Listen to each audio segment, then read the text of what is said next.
Hello and welcome to Wisdom and Productivity, the podcast of Dr. Efraín Martinez. I am a principal in search of wisdom, and I have found productivity to be a great tool for success. Today, I have the great and distinguished honor of interviewing Alma Solis, who is the principal at Steger Primary Center in School District 194 in South Chicago Heights, Illinois. Alma Solis, who are you? Well, first of all, I want to say good morning. Good morning, Efrain. Good Bright and morning. early today. I love it. And the first thing I want to tell you is thank you. Thank you so much for having me. It's really a true honor. Um, and who am I? Wow, that's a really great question. Um, you know, I really thought about this and reflected on this. And first of all, well, I am a woman, right? First and foremost, I am a mother to three wonderful children, okay, 17, 14, and 11. I am a wife to an amazing husband who tells me I love you every single day, so I am blessed. Um, I am a daughter, with the best parents in the world, truly. And I am a sister to six incredible women. I am one of seven. Um, I am a friend. I am Latina. I am a servant leader. I'm a proud principal at Steger Primary Center, and I'm a learner. And I think that would always be forever a learner, and I love learning. So that's a great thing for me. Beautiful. Thank you for sharing that. For me, the greatest honor is to be a parent. So I share that with you. Thank you so much for sharing that too. Sometimes school leaders exclude that part that is so fundamental. So thank you for sharing that. So, Alma, can you share with us your professional trajectory up to this point? Sure. You know what? I think first and foremost, I do want to share this that I think I am very proud of, and I like saying it to hopefully inspire others out there, right? But I am the first in my family to graduate high school. I am the first, even though I was one of seven. I am the youngest, and like I said, I had the opportunity, I had the blessing, to come to this country. I was born in Mexico. Came when I was 3. So I've had the privilege to, like I said, graduate high school. I was the first to earn my bachelor's degree in early childhood education, and the first to earn a master's degree. Um, And I think that's important. And now, like I said, I'm a learner because now I am also a student. Because I went back to get my doctorate degree at National Louis, and I'm very excited. Now I just started a month ago. That's it's still fresh and new. Ask me in a year how's it going. But that's something that I'm just very extremely proud of. And I share this experience, with you because when I went and I earned my bachelor's degree, I think it was different than for many others. I married my high school sweetheart. So we got married really young. We were 20. We were both working full time. We were both going to DePaul University. And then 5 months after we got married, we said, let's have a baby. I don't know what we were thinking, but you know what? We did it. We made it work. And, we I'm excited. I'm excited about that because it's something that it's part of my life. And it was super hard, but you know what? We never gave up. We reached our goals. My husband finished first, and then I did with my degree in early childhood. And I was a teacher in the LSIP School District 126 for 6 years. So with early childhood, I taught 4 years in first grade, 1 year in second, and my last year in kindergarten, which by far was my absolute favorite. Um, and then once I was there, I had a wonderful principal, Dr. Patty Egan, who really inspired me to become a leader. I've heard before once that you lead how you were led. And that's someone that I always looked up to. And I remember when I first started as an assistant principal, I texted her and I said, you are a goddess. How did you make it look so easy? It's not that easy. And granted, I was just an assistant principal and it was my first year, but I always looked up to her. So because of her, she was a great mentor, and she inspired me to be who I am today. From there, I was an assistant principal in West Chicago for 3 wonderful years. That was my first, dipping my toe into the leadership role, and I loved it. Um, with me being, and then now this is my first year as a principal at Steger Primary Center, so it's my first principalship. Yeah. Wow, wow, what a long journey. Being the youngest of seven, being the first graduate, having a child with your high school sweetheart, going through that journey, and both of you graduating. Congratulations. Tell me, what would you say were the biggest lessons transitioning from teacher to assistant principal? Wow, the biggest lesson for me, I think it's just your focus, right? I think when you're a teacher, you're thinking about, okay, well, I have to ensure my students are learning, right? But there's a lot of similarities, right? As leaders, we are the instructional leaders, right? Regardless if you're an assistant principal or a principal. The good thing, that I learned about being an assistant principal, I learned how to run a building, the in and outs, the managerial stuff. I think in one of my interviews, someone's asked, like, what do you think about like the role of being a principal? Is it a managerial job, or like, what is it? What does it encompass? And yes, it does have that, right? And that's important. But I think overall, our meat and potatoes of everything we do, our why is to ensure that we have our students that are learning. So there's similarities, right? Whether you're being a teacher, that's your main goal. When you're a leader, it's the same, but it amplifies it into a bigger scale, because we have to ensure that all the students in our building are learning. It was a shift for me, like I said. I think I have evolved as a leader. If you ask me, how I was as a leader in my first year as an assistant principal to now as my first year as a For principal, sure. I have evolved. I have grown. Remember, I said I'm a learner, so just learning every day, and but always focusing on the right thing. And as long as you do what's best for kids, you're never going to go wrong. Beautiful. Thank you so much. So, Alma, like in Back to the Future, if you could go back to any position you have held in the past, what would the Alma of today that you have mentioned that all leaders evolve? What would the leader of today tell the leader of back then? The leader of today with the leader of back then, with everything that I shared, just my whole trajectory. And by the way, by the time I finished my bachelor's degree, and I did not only have one child, but I had three. We had three kids. So I think it was just very fast paced, for my husband and I, throughout. And something, if I would think about Back to the Future, is to sometimes slow down, but not with what we're wanting to do. It's just slowing down just to be grateful. I think a lot of times we're always in the go, go, go, and it's time to do this, it's time to do that. But just slowing down and possibly having like a gratitude journal, so I can look back, and you always say, like, count your blessings, right?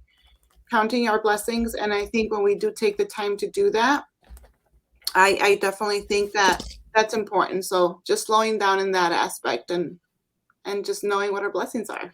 Beautiful. What a great advice, having a gratitude journal. Hmm. And I think the last one, or the next one, it would be, and actually I was just talking about this to my teachers on Friday. We were talking about, our culture, and, we're doing a book study, Culturized by Jimmy Casas, right? Mhm. And one of the things that we're talking about is culture killers and culture builders and everything that we're doing. And and one of the things is, like, we're always so busy, right? And I think with that, and I was just telling him, I said, I think in education, we're in an ever evolving field. It's never going to stay the same. I said, if we really think about, can you imagine if we stayed the same and taught the way we taught 20 years ago? That is not best practice, right? So I did tell them, I said, I think I wish, like, when I was going to my teacher preparation program, if a professor, somebody would have said, listen, there's going to be changes coming at you all the time, right? But I think it's the way we see it. I always tell, my staff, especially, like, as I reflect back with being a first year principal, it's coming in and saying, you know what, I am not here to change everything. I want to honor the work that has been done, right? but again, knowing that we're always looking through a lens of improvement, right? I always quote Maya Angelou that says, once you know better, you do better, right? And I think that's something that has always, stayed with me, um, because it's important. It's important for us to be able to adapt to change, to be flexible. If anything, leadership or being an educator has taught me is and always adapting to change, and knowing that good things are coming. Absolutely. Thank you so much, Alma. So let's talk about books. As you know, reading is a luxury. Um, uh, we can read in books, we can read in Kindles, we can do audiobooks, so many formats.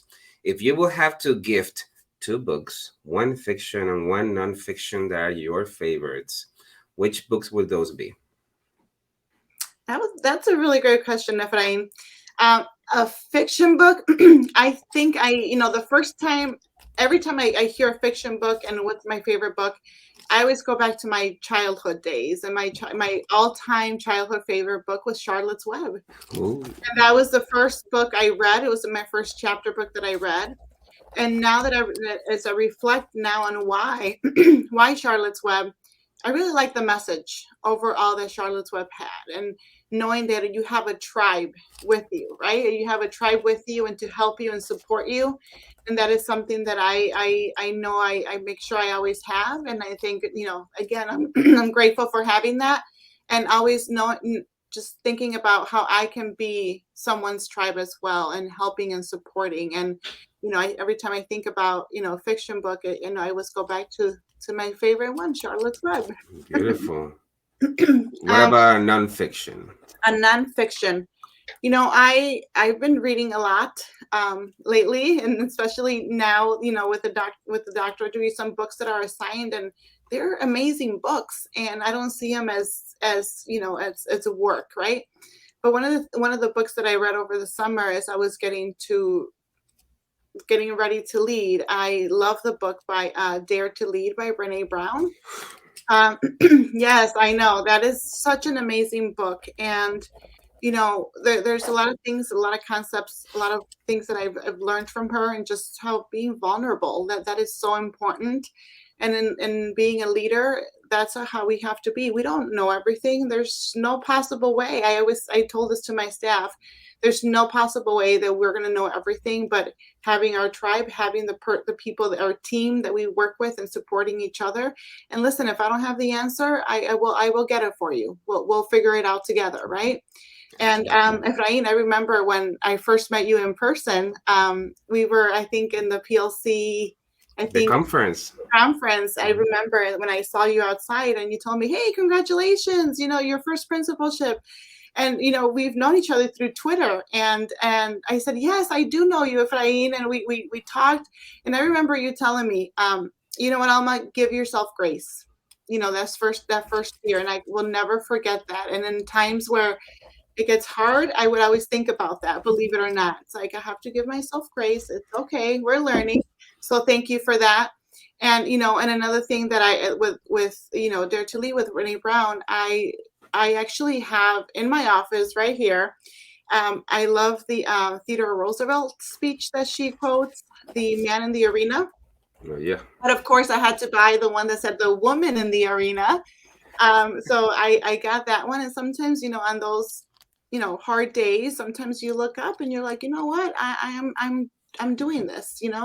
If I fail, like you said, we at least fail daring greatly, right? Amen. And we have to try. So that's I would say that's the book that I really just think about all the time. Beautiful. Thank you so much. I had the luxury of quoting Dare to Lead in my dissertation as I was going through the process of rediscovering myself as a leader. So absolutely a gem of a book, a great book to read multiple times. Thank you so much, Alma. So Alma, who is or who are your biggest influences? I would say my biggest influencer has and forever will be my dad. He is one that loves school all the time, and just knowing his story, knowing his story, that he always wanted to go to school. But again, he was in Mexico and he said he was only able to go up to, I believe it was third grade or something like that. And then he couldn't go back to school because he had to help, his mom and dad, my grandma and grandpa, to work, so he was always, and he's one of the smartest man I've ever known. And when we sit down and have those conversations, that is someone who has always influenced me. And I remember when, I told him, my husband came and he asked for my hand. We were married, we're 20 again, right? The only thing he said, listen, I will support you. This is what you want, but I'm going to ask you for one thing. And I said, okay, well, what is it? He said, don't stop going to school. Continue your education. And I feel like everything that I've accomplished, I feel like he's living his dream through me. When I earned my master's degree, I mean, he was in tears and I cried and it was just really nice. And I honored him and I dedicated that to him, right? So, like I said, he's always one that would always, every time I tell him about everything I'm doing, he's so proud. And because I feel like I tell him, Daddy, just live your dream through me. I got you. I'm here. And this is, I dedicate a lot of the work I do for him. And he's just very special to me. He just turned 80. We just had his big 80th birthday. And I know, but professionally, my biggest, influencers too, like I said, has been Dr. Egan.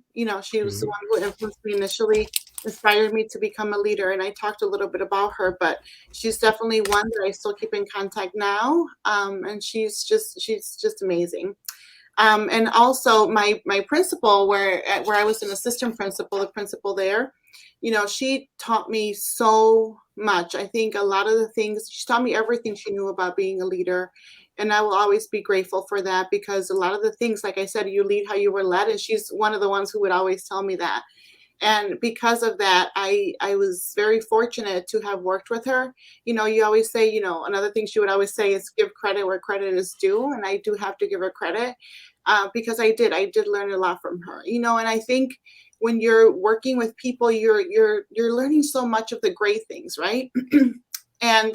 But you also learn maybe of what not to do, possibly, right? So that's something that I've learned throughout, with everyone that I have a relationship with. And because we're human, right? We're not perfect, but we learn not just from our mistakes, but we learn also from others. So and then I'm going to have to say my husband and my children, they're the ones who influence me every day. I want to be a role model to them. When I started talking about, hey, I want to do my doctorate, and I didn't think I was going to do it so quickly. I wanted to give it like at least 2 years in the principalship and then start. But you know what? I knew I needed to build my capacity to continue doing this work that I absolutely love. And they're, my husband and my children are always supporting me. Like I said, they were there, my first graduation with bachelor's, master's, and now hopefully in 3 years, For sure. there again. So yeah, those are the people that have definitely influenced me in who I am and who I want to become. Beautiful. Thank you so much for sharing that. And at that note, your doctoral program is going to really maximize your gains and your chances of succeeding, because it really elevates your practice. So kudos on you. It's going to be a daunting journey, but Alma Solis got this. Yes, thank you. Beautiful. So all of us at some point deal with imposter syndrome. We feel we're not good enough, or somebody else is better than us to do X, Y, or Z. How do you address imposter syndrome? Imposter syndrome, it's so real, right? It's out there, and it's something that I think that we, unfortunately or unfortunately, sometimes we all think about, right? And we all have doubt, a lot of times. I think I always remember when I think about the imposter syndrome, I remember something that Angelica Romano, I think you know who she is. She's the previous HR director in West Chicago. So that's where I met her. But she would always tell me, you know what, Alma? She's like, sometimes, especially as women, I think we doubt ourselves, even probably more than men. And I said, okay, you're intriguing me. Like, okay, say more. And she said, you know what? Sometimes when we see a job posting that we might want, something that, and then we're reading. And then as a woman, when you read, and there might be 20 different skill sets or 20 different job descriptors that, and if you have one of them on there that you're not sure of, you automatically say, you know what, I'm not ready for this. I don't think I could do this, right? She's like, versus men, sometimes what I've noticed, she's like, and then they read it, and sometimes they might have one or two or even more, and they just go for it and they just apply. So, she's like, never doubt yourself. And that's something that I always kept that in mind, because it's, imposter syndrome is something that's real, that's out there. But we have, at the end of the day, what I always tell myself, listen, if they could do it, so can I. So it's just building the confidence and actually saying that out loud. And that's something that I preach to my kids all the time. And so they hear it all the time. And so that's something that I do, because even thinking about starting my doctoral, I doubt it too. I'm like, oh my goodness, is it even the right time? Should I do this? And I remember going to class and they're like, it's never the right time. It's great that you're doing it now. And we just have to, move forward, push forward. And just, again, it's just in building my capacity to continue doing the work. And I have to remember my why. Why do I want this? Right? Why did I want the principalship? Was I ready? Probably not 100% initially, right? Your first day on the job, you probably have a lot of those self-doubts. But again, just knowing that I always have to remind myself that I'm not here to do this work on my own. I have a team that I could count on, and it's building their capacity too, so that I can lead the school alongside my teachers, my staff, everyone. So that's something that, that I always go back to and say, okay, take a deep breath. I got this. I can do this. And if other people could do it, so can I. But making sure that we have the right supports in place. Beautiful. Thank you so much for sharing. Let's take a quick pause to celebrate the Teach Better community. This podcast is a proud member of the Teach Better Podcast Network. Better today, better tomorrow, and the podcast to get you there. Explore more podcasts at www.teachbetterpodcastnetwork.com. Now let's get back to the episode. So, Alma, let's talk about productivity. As you know, being successful is not only about our vision and our desire to want to make a difference, but it's to actually make it. And through that, we use productivity. But this looks different for different people. For you, what is your system of productivity? How do you get things done?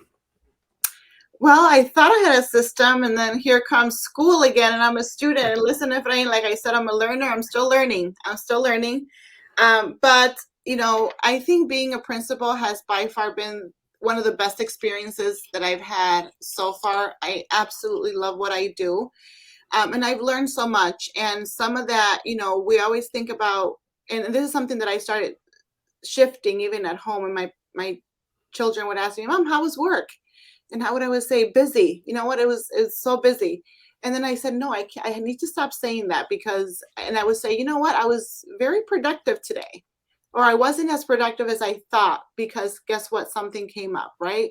But it's okay. It's just knowing where your priorities are, and then establishing that routine, right? Establishing that routine of like, okay, coming in, looking to see what your day looks like, even from a day or two before, so you could plan accordingly, and always kind of have like those backup plans, right? With something that, that I always think about as far as, being productive, what has helped me is, of course, my calendar, right? And I couldn't live without it. And just make sure we keep putting stuff on there. As far as being productive and making sure, I think as a leader, one of the biggest traits that we have to ensure that we have is being great communicators, right? And with that, again, something that I learned from my previous principal is having like a weekly. We're cardinals, so I called my weekly memo the wing. It's a week at a glance. So, with that, I try not to send a lot of emails though to my staff. I try not to be one that would email them for every little thing. If I have something to tell them, I jot it down in my notepad, and that's something that I'm going to add in the wing because it has my little Solis tweets on there. And so everything's on there for the entire week because in my staff knows, like if I send something, it's something that came up that I need to share at the time or something like that. But just making sure that I'm also being respectful and mindful of their time, so then I try kind of to put everything in one document. And it's something that, that weekly memo, there's always someone in there when you open the document, and they, I've gotten great feedback from that. Another great thing that I've learned, just having a monthly survey, that has actually increased our productivity, increased just the way we do things here. And it has 3 simple basic questions, right? What are we doing well? Second question is, what are we not doing but should be doing? And then what are my blind spots, right? Because as leaders, we don't, like I said, we don't know everything, or there's no possible way for me in every single section of this building. But tell me, what are my blind spots? Tell me, what are we doing well? What are we not doing what we should be doing? But that second question is it also says, what are your suggestions, right? Because again, we could always bring up issues or problems, but again, in trying to cultivate that culture of problem solving and solution oriented, then give me your feedback. How can we make this better, right? So that has been something that has helped me tremendously, especially in my first year coming into a new building, a new district, and just to ensure that that we're always heading in the right direction. And I think with that too, with being productive, I would say, is I remember, and I think one of the questions that this came up, I think one time, and I think it was Mike Lubefeld, because he was one of my professors in my master's program. And I think there was a question in some sort of discussion board that talks about life balance. Is it really like work balance or work integration, right? Work-life integration. And I think it's a little bit of both, right? But I think as leaders and having a huge role in the huge responsibility that we have, that I not only do I have my 3 children at home, but I have 380 something children here that I have to ensure that they're learning. And I always put myself as a leader, and knowing that the way I'm leading the kids here, it's ways that I would want my own children's principal to treat them and care for them. So that's something that that's how I've always led. But with that, I think comes, it's a huge responsibility, but it also comes with balancing or integrating a lot of the things that we do, right? Like not just work, family, now school work and everything. And it's just building a routine. My professor now, he's like, build a routine. For example, he would say, when I was going through this program, he said every Thursday evening, that would be my time to go to the library. And that was my time. And I would go, and I would always sit in the same table, in the same chair. And then what did he say? I think like one of the last times that he was there, he actually asked the person, can you please move from this table, because you don't get it. And he looked at him and he said, but you don't get it. I've been coming here for the past 3 years. This is like one of my last times here. And he was like, I needed that routine, right? So that's something that I'm trying to create now with something new. But I think that's also the reason why I did it now in the spring. So it gives me a great opportunity to get into a routine now summer, so that when the school year starts, I'm in that routine. So right now, that's where I'm at. I'm just still trying to fit in that routine. Beautiful. Thank you for sharing all of that. I love that you mentioned that you stopped telling your children busy. I was so busy, because just as your previous leader told you, you lead the way you were led. Your children will be the type of adults the way you model for them. So that was a great thing to do. And also, let me ask you about that monthly survey. Off camera, we had talked about it. I thought it was a fantastic idea to incorporate. What is one blind spot that your staff say, hey, Alma, you're not noticing this? I'm highly curious. Yeah, you know what? I mean, some of them were very simple, right? Like your blind spot, like, hey, you know what? When we come in the morning for, for our arrival, this is something that we're noticing, and it's causing, a little uptick in student behaviors. And because I'm not always there because they have that particular morning duty, that's my blind spot. But also coming back and talking and then saying, you know what, okay, yeah, so how can we fix that, right? And being solution oriented. So those some of those are just simple. Some of them are like, hey, you know what, this is just a blind spot. And I think I always tell my staff, this feedback, I want you to give it to me through your lens, right? I have a different lens. How they always say, like, as district leaders, we have that 30,000 foot view, right? As building principals, we have that 10,000 foot view. I see things more in a bigger scale.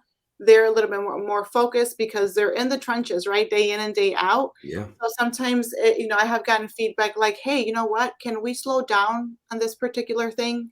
We need a little bit more time. The team is feeling a little bit of anxiety, so those are type of my blind spots. And those are great for me to see on a monthly basis. And then I report on those results and during my monthly staff meeting, just so they could see, because again, how you talked about modeling, right? I'm modeling that I like to receive that feedback.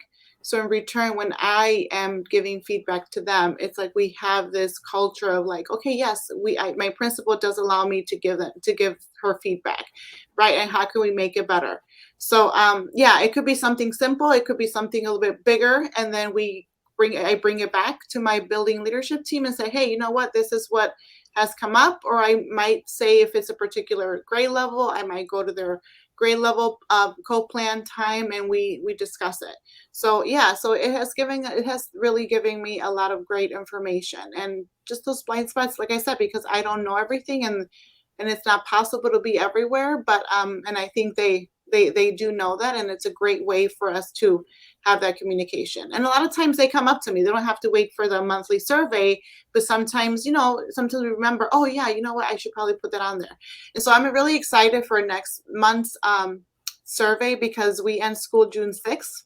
I want to send it out next week, or probably even this week, at the end of this week, so they have time. Because I told them last time, I said, when I send you the May staff survey, because it's usually for the month back, I said, I want you guys to see it and reflect on it for the entire school year. What are some great things that we did? What are some things that we didn't do, but maybe we should be doing, so that would help me plan and get a gauge of what's coming for next year, right? Beautiful. That's a great idea for all principals to emulate an extra opportunity for people to give feedback, and also anonymously, because sometimes people need that space to be vulnerable without saying their name. Right. Thank you so much. So tell us, when you sit down to write that weekly memo, you said the cardinal memo? It was the wing. The wing? Because we're cardinals, and it was called the wing. Week in a glance. When you sit down to write that, what tips do you have to share? Yeah. You know what? Again, this is something that I took from my previous principal, and I remember suggesting a format. She's like, "No, I want this like simple. I want it simple for me. I want it simple for the staff, because we have to make sure that we're doing this on a weekly basis, right?" So I basically have just the dates: Monday, Tuesday, Wednesday, Thursday, Friday. What are like the main bigger events right next to the date, and then I break it down, and I put on there like what types of meetings that I will be in, because I think that's important to know, even if it's just me, even if it's just a meeting for me, because if they're looking for me, then they know at that moment I am not available, right? So just putting that out on there, making sure that I put links directly on there. So if we have our data day, making sure that we have it on there, our problem solving meetings, making sure we put the links right on there, because I'm not going to tell them, oh, sign up for a problem solving meeting, but without putting it's just right there. I try to make it as easy as possible for them. And then there's links on the side that are there all the time, right? Like our master schedule, our calendar, our own calendar that we created that everyone has access to. So there's a very just other important links that we do have on there. On the side, it says what's coming up, right? It's like, hey, giving you a heads up. It's not this week, but it's coming up maybe in the near future. And then towards the bottom, I have the Solis tweets. And then I put on there like just different things that we're doing, like if we're doing map testing, like putting in the schedule, making sure that we remind teachers of making sure that they have the right testing environment, things like that. And then all the way at the end, I got this off, I think it's Stephanie, I can't remember her last name, but she has the Monday Motivators. She's from Principal Principles, and she has the Monday Motivators. And so there's a quote every single week that I have. She has two. She has a part 1 and a part 2. So if you guys go, you guys can find it. And it's a quote, and then at the bottom it's the same quote, but it has like a little story, and it's always relates to teaching, right? And then says to reflect on it.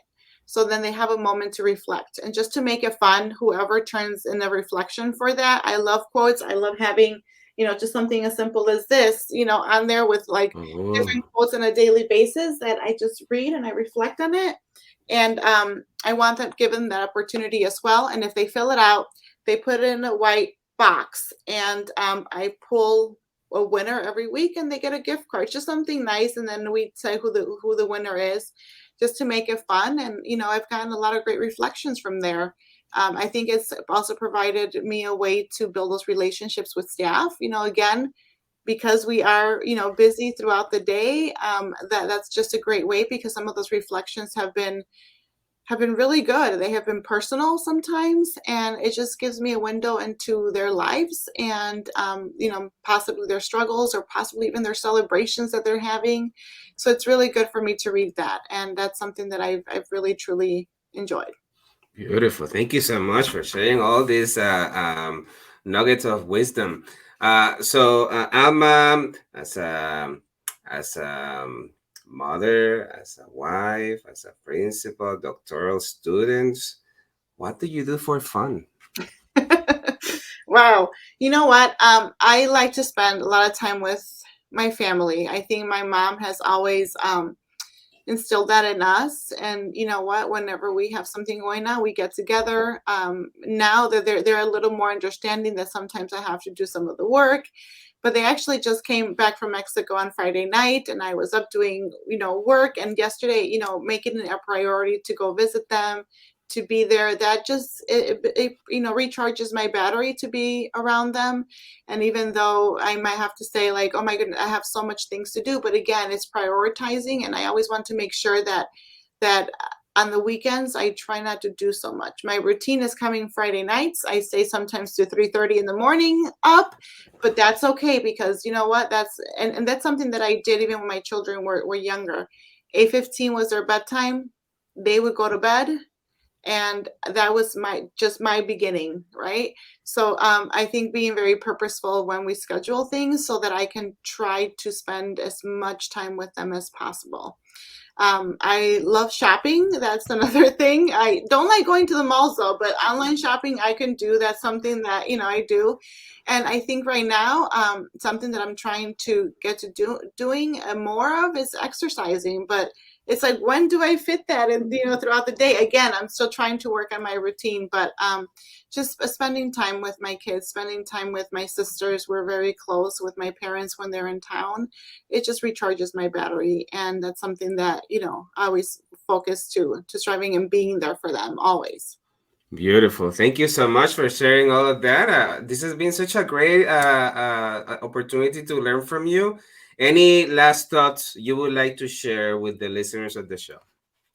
No, I just, yeah, actually, yes. I just would like to thank you again. I am very happy that you're doing this, Efrain, and I think I'm learning a lot from you. I'm learning a lot from your guests, and and listening and listening to the podcast, because again, though these are little nuggets, right, that we do get, and we're learning so much from everyone. So I really appreciate you having this platform, so that anyone new to the principalship and trying to find out and getting ideas from other leaders who have been leaders for a long time. But thank you so much for providing this platform. Oh, a pleasure and a luxury that you took the time to be with us today. I hope that you have a fantastic Sunday with your children and family. Yes, thank you so much, Efrain. You too. Take care. Bye-bye. Bye-bye. Thank you for listening to Wisdom and Productivity, the podcast of Dr. Efraín Martinez. Chulo. And I love that production. Chill out.